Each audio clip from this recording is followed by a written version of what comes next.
Kasalukuyang may nagaganap pong rally dyan sa may Senado, kung saan ay ipinananawagan ang pagpasok ng ICC dito sa ating bansa. At iba't iba pang napapanahong issue. Panoorin natin ang video ni Biyahe ni Koy TV. Hindi natin gustong makipag-away. Ang gusto natin dito ay pagkakaisa para sa taong bayan. Yun!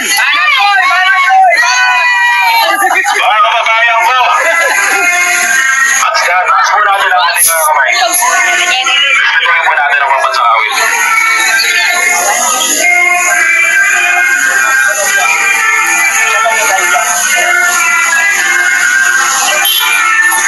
Sa dagat at bundok, sa simoy at sa langit bumugaw, may nilagang tula at awit sa paglayang mahal. Ang isang nawatawat mo'y tagumpay na natitingin. Ang gawin na parang nagkailang pa may nagbibiling. Lupa ng araw, ating pagsinta, buhay langit sa pingo. Aming ligaya ng pagpay ng api, ang mamatay ng dahil sa'yo. Mabuhay! Mabuhay ang Pilipinas! Talaga nga naman, maraming salamat po, Fernando, sa inyong pagbubukas at kayo na po ang nagbigay ng national anthem sa amin lahat kayo dito. Mga kababayan ko, nananawagan po kami at kakatok po kami sa mga senador natin dyan sa loob ng Senado. Kami po ay nakikiusap po sa inyo na papasukin na po natin ang International Criminal Court sa Pilipinas. Dapat na po papasukin yan dahil yan po ay dapat mabigyan ng hustisya ang Pilipino sa panahon ni President Duterte. Justisya! Hustisya ang sigaw namin dito. Ang panawagan ng bawat isa dito sa amin, hindi lang ito. Ano pa po kung may makakabalik pang Duterte? Ano pa po kapag meron pang isang Duterte uupo? Balda na ko, balda na sila. Ayun po mga kababayan po, dito sa pagpupulong natin na to, dito sa pagtitipon natin na to, at dito po yung mga totoong biktima ng extrajudicial killing ni Duterte. Yes! Kasama po natin sila at magsasalita po sila. Pero bago po ang lahat, bago ko pagsalitain yung mga kamag-anak at pamilya ng mga biktima ng extrajudicial killing, ako po'y mananawagan kay Senator Bato de la Rosa. Senator Bato, makikiusap lang po ako sa inyo. Yes! Baka naman po itigil nyo na yung talk show sa Senado. Halatang fabricated po yung papel. Saan po kayo makakita mga kababayan bago po baba? Tampered, pinagpasihan, authenticated na po pala ngayon mga kababayan ko kapag gamit mo ay puncher. Pinagkasiyan eh! Yan po mga butas pala na yan mga kababayan ko ay isa palang magsisilbi palang legit. Nakakatawa naman. Batugan nga eh, batugan eh. Nakakatawa, itigil nyo na po yan sa Senado. Pasang-pasa na po kayo ng taong bayan at ng tampay ng Pilipino. Ako po'y bababa na dito dahil hindi ko po patatagalin yung pagkakataon na to dahil magsasalita po yung pamilya ng mga nawalan at namatayan ng panahon ng Reverend Duterte. At hindi po ang kanilang pamilya kung magpapasin. Tingnan natin yan. Oo. Si Ma'am Sen, wala dyan? Maraming salamat po sa lahat. Ako po si Biyahe ni Koy. Mabuhay lahat ng vlogger sa Pilipinas. Mabuhay ang mga legalista. Magsama-sama tayo sa bansang Pilipinas. Sama-sama tayong pampangon muli mga kababayan ko. Walang bagong Pilipino o walang bagong Pilipinas. Walang bagong Pilipinas o walang bagong Pilipino. Walang bagong senador pag pinalitan natin ang Senado. Ikaw, nakainom mo. Ang pinta na yan.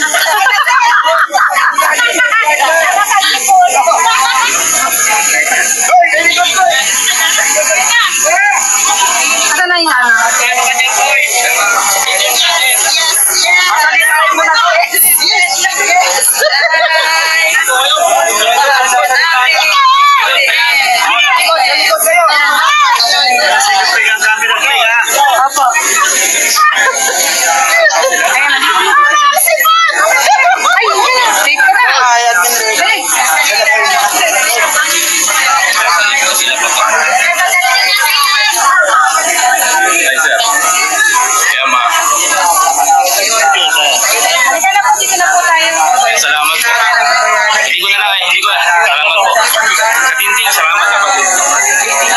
mapigilan yung damdamin ko kasi talagang ano, salamat po. Salamat po. Salamat po, salamat po. Hindi ko na napigilan.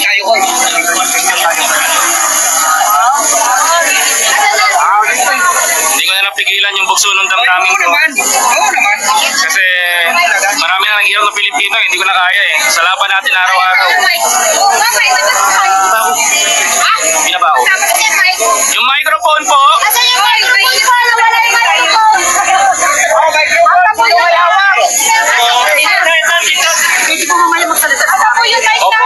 Opo. Andito po lahat.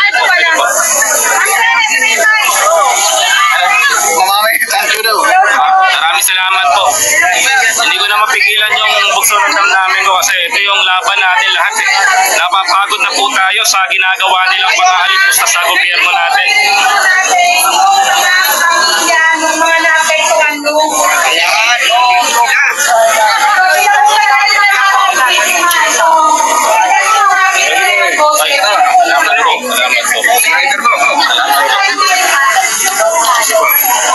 Sige po.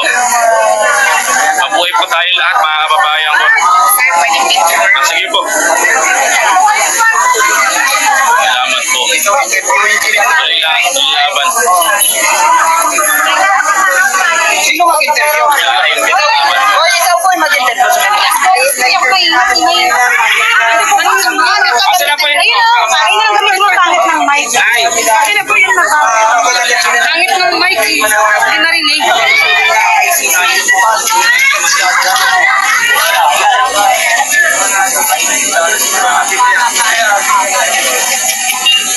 Pakilala po muna kay Nay. Ito mga kababayan ko, makinig po tayo kasi ito po yung totoong biktima ng extrajudicial killing ni Duterte. Ako si Abi Makaraig. Ang pamangkin ko, na biktima ng HK, sa palagahayop na pinatay sa bahay namin. Wala kayong puso. Dapat pagbayaran ito. Dapat pagbayaran nyo ang ICC para bigyan kami ng katarungan. Dahil hindi nangyayari sa inyo kaya may lakas ang loob ninyo. Paano kami man namatayan? Paano kami mahihirap na biktima? Nakapakulong ka! Duterte, pati ikaw! Bato, nasali ka rito isa ka rin dahil ikaw ang hefe! Dapat alam mo ano ka magpatak kung nakapulisan mo! Ako po si Lorna. Ako po si Lorna. Pindutin niyo po, sigit po kayo dito. Hello. Ako po si Lorna. Biktima rin po ang aking anak ng EJK. Sana po matulungan kami ng ICC na kapasok dito para matulungan po lahat ng mga biktima kagaya ng mahal namin sa buhay. Sino po biktima sa inyo, Nay? Ang aking po anak, pinasok po kami sa loob ng bahay. Doon po pinagbabaril sa loob ng CR.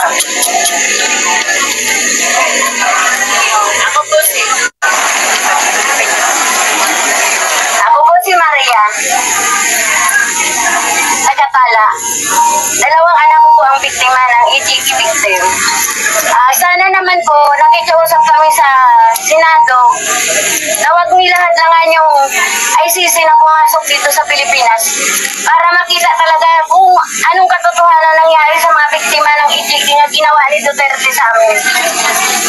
At saka, huwag nila minamaliit nila kami. Porkit mahirap lang kami, hindi daw kami mabigyan ng justisya. At umaasa kami sa ICC na yun lang ang makapaniwala sa amin na totoong nabiktima kami. Sila lang ng katotohanan na totoong nangyari nga na ginawa ni Duterte dito sa amin.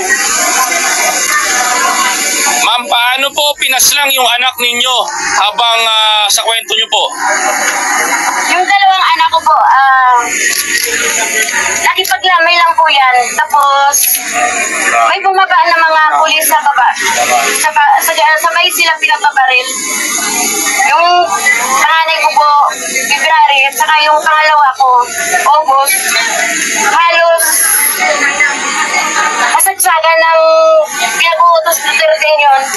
Nakukunin lahat, sabay-sabay, kami lahat halos sabay-sabay yung pinatay mga biktima ang mga mahal namin sa buhay. Sunod-sunod po yun, gabi-gabi. Halos firework yung lugar namin pag pumatay sila ng tao. Saan lugar po kayo, ma'am? Alam mo, North Caloocan. North Caloocan. magandang umaga po. Magandang umaga po. Ako po si Mary Rowe. Anak at ako po ang pinatay nila. Pinatawag po sa City Hall na sinabing may pag-uusapan lang. Yung pala, pinalak na pa daw po siyang patayin yung anak ko. Nang umuwi po sila, hinabol po sila ng upot ng daming mga nakamotor na pulis, naka-uniforme pa po. Tapos sinalubong po ulit sila. Pinagpabaril po. Nakakaawa naman po yung apo ko kasi wala naman po siyang alam. Sinamahan daw po niya yung tatay niya na pinatawag ng pulis ng Caloocan. Paano po yung mga naiwan nilang anak na amin po ngayong pinag-aaral at pinaalagaan? Sana po mabigyan ng hustisya ang aming pamilya. Sana po makapasok ang ICC na aming inaasahan na tutulong sa aming mga biktima. Marami pong salamat. Yun lang po ang hinihiling ko, hustisya para sa aming mga minamahal sa buhay. Ano po ang pangalan ng apo mo? Ang anak ko po, si Roderick Nulon. At yung pong anak niya, apo ko, 18 years old, nang pinatay po, si Raymond Jan Nulon. Noon po yun sa Severus, Caloocan po. Pinapunta po sila ng pulis. Ang sabi may pag-uusapan lang daw. Nang umuwi po sila, hinabol na po sila ng ang dami-dami pong mga nakamotor na pulis. At meron pa po sumalubong sa kanila, pinagpabaril po sila. Marami pong nakakita doon sa may galing po sila ng City Hall ng Caloocan. Saan po City Hall ito na? Iliwanagin natin. City Hall po ng Caloocan. City Hall ng Caloocan. Opo, pinatawag po North sila. or South? North po. Okay po, maraming salamat. Araw ba ito o gabi? Araw po alas 2 ng tanghali. Uy, grabe araw ka ha? Pinapunta po siya ng pulis. Inimbitahan siya. Ang sabi may pag-uusapan daw sila. Dinagdala pa po siya ng shabu na halagang 200. Meron daw po silang operation. Yung po pala ay yung anak ko yung operation nila. Dahil nung pong namatay ang anak ko at ako ko, na pinuntahan po namin na nakabulagta, nang dinukot po ng mga pulis yung bulsa, nakita ko po lumabas yung shabu na ipinadala sa kanya. Naisip ko po na yun po pala ang siya po pala ang victim, ang sinasabi nilang operation. Ang akala ko lang po, totoo po kakausapin lang siya ng pulis na tumawag sa kanya. Kilala ko po yung pulis na tumawag sa kanya. So, ibig sabihin ay planted na pala yun. Opo, dahil po tinawag po siya ng pulis kinulit-kulit po siyang pumunta doon sa City Hall para daw po mag-usap. Alpha yung anak niya, Alpha. Yung po pala, hindi na po pala sila makakauwi. Dalawa po silang pinatay. Yung po apo ko, wala namang alam yun. Nagpahatid lang po yung tatay niya sa kanya sa City Hall dahil ayaw pong mag-commute. Ayun po, pati po yung apo ko nadamay. Kasalukuyan nag-aaral. So, hindi pa yun bigyan ng hustisya hanggang ngayon? Hindi po. Kaya iniintay natin yung ICC na Opo, yung ICC. Nay, one last question, Nay. Pwedeng inaasahan namin ang ICC. Ano po ang panawagan sa Senado? Oh, yes, now. Panawagan ko po sa Senado, sana po papasukin nyo ang ICC dito para po makatulong sa amin. Kasi sila lang po ang inaasahan namin, tutulong sa amin. Tanong lang po, kasi meron po mga nagsasabi na hindi naman sa akin, siyempre, alam naman na may nagsasabi po na, bakit lang mga pinatayak, adik naman yan eh. Pwede po naman nilang hulihin yun, ikulong na lang po. Pwede naman po i-rehab. Hindi naman po namin ikinakaila na ganun ang trabaho ng anak ko. Pero may karapatan naman po silang mabuhay. Hindi naman po Siyempre, ganun na papatay buhayin nila. Ikulong po muna nila sa pagkabuulit-ulit, pwede na po yung gawin nila yung gusto nila. Ano ko lang po, ma'am, paano na po yung pamilya ng Magaya? Nandoon po sa akin, yung mga apo niya, nandoon po. Kasi po nung nabubuhay yung anak ko, siya po lahat nag-iintindi sa anak niya, sa apo niya, sa amin lahat po. Ngayon po, naghahanap buhay na po yung mga anak niya. Tingin po, hindi na makalakad si Duterte. Tingin niyo po ba nakakarma na si Duterte? Opo, siguro po, nakikita na po natin yung itsura niya ngayon, kung ano na po yung itsura niya. Parang hirap na siya, at saka para bang mahina na siya. Parang sumbinan. Ilang po natin na lang po kayo titirma. Kalahati. Pero kayo po ba, kahit sabihin natin na nangihina na at hindi na makalakad si Duterte sa pagbibigay sa inyo? Hindi po. Ang kailangan po talaga yung, basta yung ano po yung dapat natanggapin niya, yung po dapat ang dapat niyang matanggap. Ipakulong. Wala. Oo, makulong po. Basta habang buhay po siguro. O hindi pa po sapat. Kasi sa dami ng biktimang pinatay nila na hindi naman dapat. Ma'am, manawagan po kayo kay Bongbong Marcos. Kung anong gusto niyo.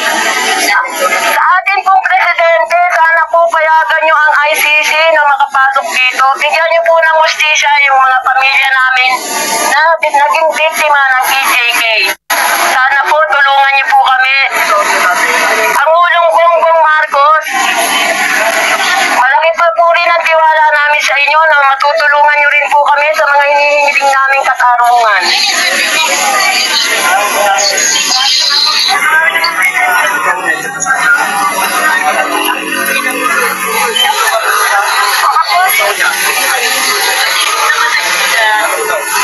Ako po si Marla Risa.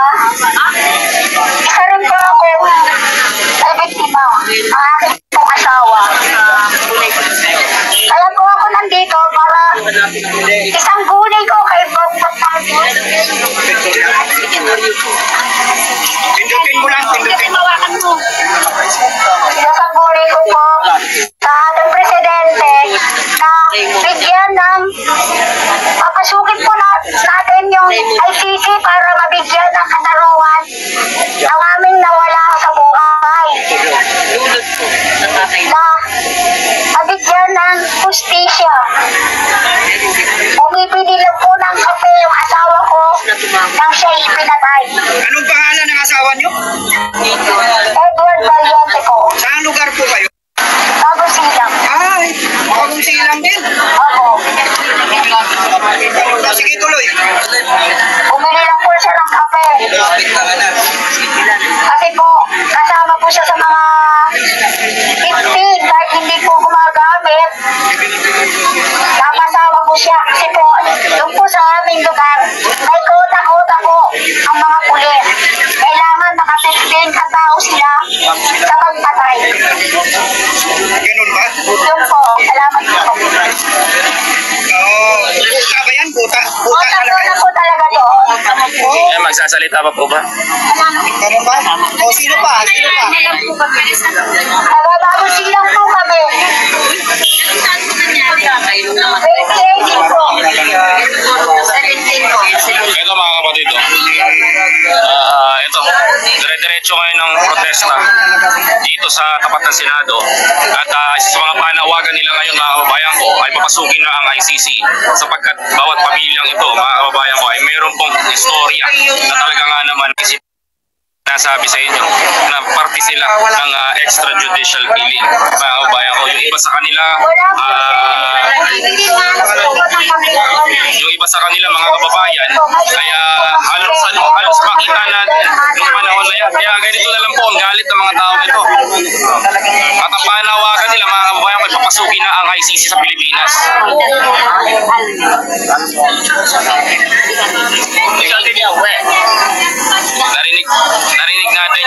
Narinig natin yung hinanaing nila.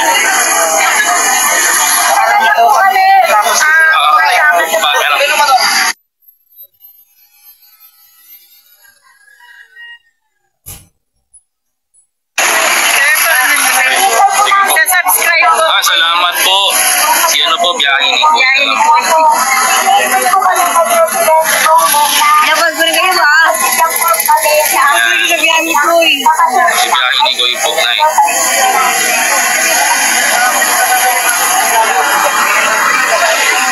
Ayan, salamat po, Nay. Hello po sa inyo. Maraming salamat po. Maraming salamat. Salamat po. Ayan, salamat po.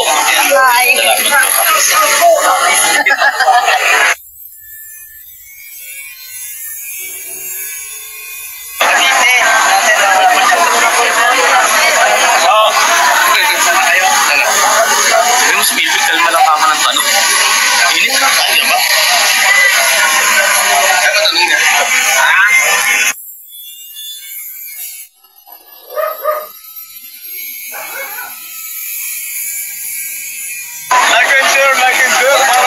Kaya mga kapatid, no? Ito si kapatid na Melad. Ito si vlogger ng bayan. Morning. Yung ginagawa pa ng mga Marcos loyalists ngayon right now because ang panawagan nila papasukin ang ICC sa Pilipinas para sa'yo.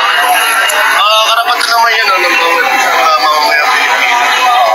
Kung ano yung kanilang bigin, no? At layunin para sa ating bayan. So, siyempre, kung sa tingin nila na itong mga biktima ng HJK ay kailangan ng hustisya, so kailangan ng transparency.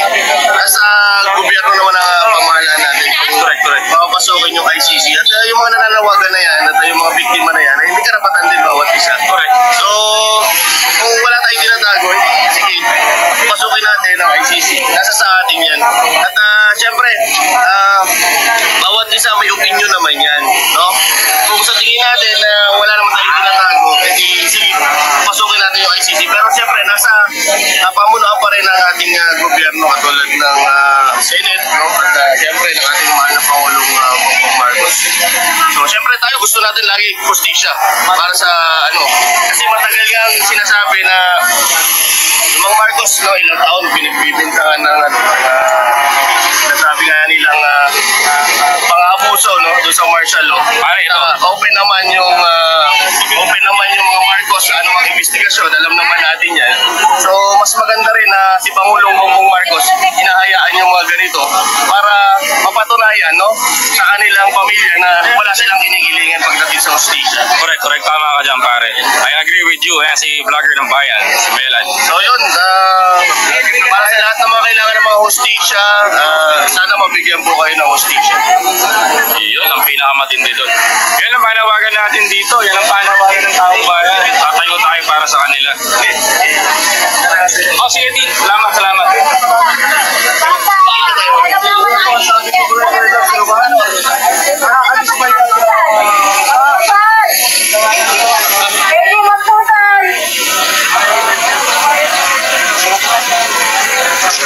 Hello po sa inyo. Ay, maraming salamat po, Ate Tina Cooking. Thank you very much.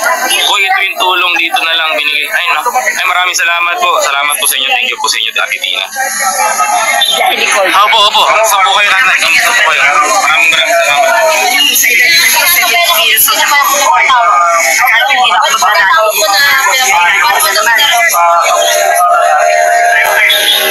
Natin sinusuportahan ang panawagan na papasukin ng ICC dito sa bansa para mag-conduct ng investigation. Mr. President, nakakahiya naman po sa buong mundo. Pagdating sa usapin ng West Philippine Sea, igiligiit ninyo natin na dapat po ay international rules-based tayo. Bakit pagdating sa hinahin ng mga kababayan natin, protect digong na tumatarantado naman sa inyo. Gustong-gusto po kayong pabagsakin sa pwesto sa ngalan ng confidential fund. Oh, si JTV po yan. Si JTV. Ngayon, dahil parang sa amin, mas mahalaga sa kitigong ang mga kababayan nating biktima ng EJK na sumisigaw ng katarungan. Dati sabi ko, mga kapatid, pagka binabalitaan ko, Papatayin ko lang yung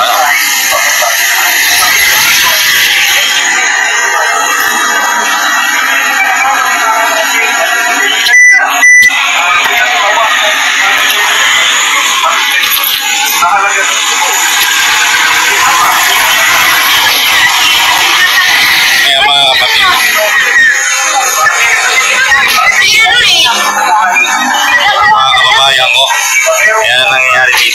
So ito nga, no, panahon na para papasukin ng International Criminal Court sa Pilipinas dahil ito isa sa mga piniliin natin mga kababayan ko. May 30,000 na Pilipino na namatay noong panahon ni Duterte, so dapat ako papasukin ito. Kagaya ng panawagan niyo nila Johnny, the JDP, dito na nagsasalita po sa harapan ng taong bayan. Ngayon, sa ngala ng katarungan, diba, Mr. President, panalo na tayo, mga kababayan. Makalukmok na ang presidente natin. Nailukmok na natin. So ano naman po ang dapat natin na sinigil? Huwag natin ang presidente. Diba? Ipakataw natin sa kanya kung ano ang gusto ng taong bayan. Diba? Tapos na ang unay politika. Pero hindi po maaalis sa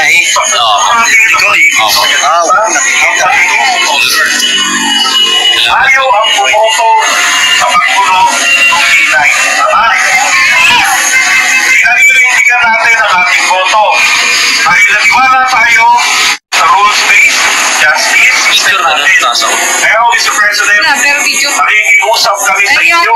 At syempre sa Senado, hindi porke kasama nyo si Bato Rosa, ito protektahan nyo. Huwag nyo lang harangin. Huwag nyo lang harangin, pakiusap. Baka mainis kami, kalimutan namin kayo sa 2025. Kalimutan namin kayo sa 2028. Taas ka na kamay rito yung mga nagsasabing gusto nilang bumagin na ang Senado. Sino gustong bumagin ang Senado? Isyan. Ayan. Ayan, abolish the Senate. Pero imposible. Because we have to the constitutional amendment. Ayan mga kapatid, no? Ito pa, habang nagsasalita, yung mga kababayan natin, si JD, nagsasalita po ngayon. Ako naman din mga kababayan ko. Kaya maparato ko muna sa sasakyan ko dito. Hello po. Maraming salamat po dito. Salamat po ng marami. Alam nila yun lang. Pero dito po tayo ngayon. Maraming salamat po. Ayan. So nakikita ninyo, marami tayong mga kababayan dito. Hindi lang ito dito. Ito yung masasabi natin na hindi nilangaw yung ating rally.